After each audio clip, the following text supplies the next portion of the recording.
Noche Buena na mamaya pero may mga humahabol pa rin sa mga biyahe pa uwi ng probinsya sa bus terminal sa Cubao, Quezon City. Yan ay kahit kinansela na ang ilang biyahe dahil sa bagyong Nina. May ulat on the spot si Cedric Castillo. Cedric.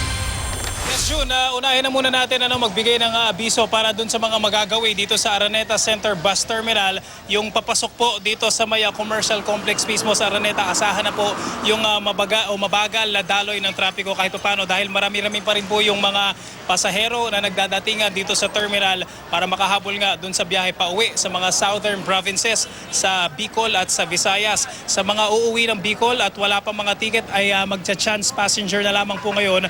Ang ibig pong sabihin ay may mga, kung may mga pasaherong magka-cancel ng booking o di kaya ay may mababakanting upuan sa bus, saka pa lamang po makakakuha ng ticket para makaalis ngayong araw. Ito ay dahil ayon sa karamihan ng mga nakausap nating teller, January 1 na yung mga biyaheng Bicol na ibinubook nila ngayon at dahil fully booked na nga yung mga biyahe.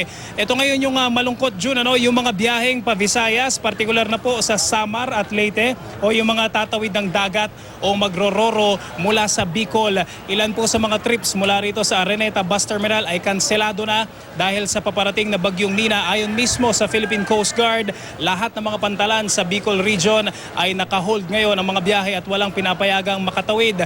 Ayon naman sa isang teller na nakausap natin, rebooking na lamang ang may serbisyo nila ngayong araw sa mga pasahero para sa kinanselang trips. Kinuha namin mga cellphone number nila para maabisuhan namin sila, ganito, pwede na kayo pumunta dito dahil tawid na. Trip namin ngayon, sir, tatlong bus. Lahat po yun? Lahat po yun. Cancel po. Pero may mga bus naman kami naka-steady dyan sa garahe namin. Pero hindi namin sa palaran namin na ibiyahe namin ngayon. Mga kinabukasan, wala kaming bus. Sa kabila nito, June, may mga biyaheng pasamar at Leyte pa rin na tuloy ang biyahe.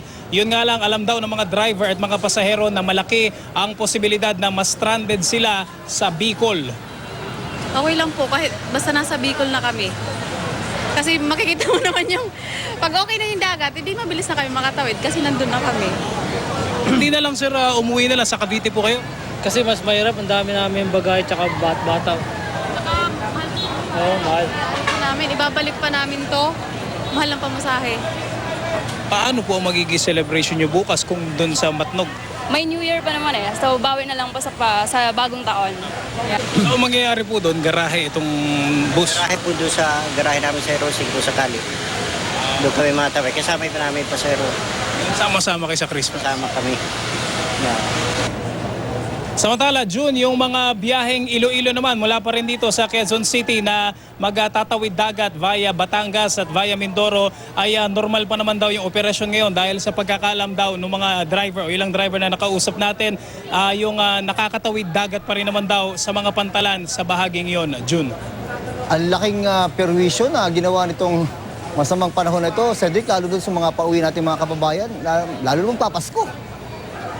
Tama yun, June, at napakasama talaga nung timing, especially dun sa, yung karamihan din kasi dun sa mga magbabiyahe ngayon ay mga advance booking na rin daw. May mga nakausap tayo kanina, mga 2 weeks, 3 weeks ago daw, ay inagahan na talaga nila yung pagpapabook ng mga ticket kasi nga ayaw nila mag-chance passenger. Only to find out na pagdating nila dito ay hindi pa sigurado kung makakatuloy yung biyahe nila o kung makakatuloy man ay hindi sigurado kung kailan sila makakarating dun sa kanilang mga destinasyon, particularly sa Samar at sa Leyte. Kasi pagdating nila doon ay aabangan pa nila ang abiso ng Coast Guard. Well, una-una na dyan, pagdating nila doon sa Bicol, sasalubungin nila yung bagyo and then pagkatapos ng bagyo ay iintayin pa nila ang abiso ng Coast Guard kung kailan sila makakatawid, June.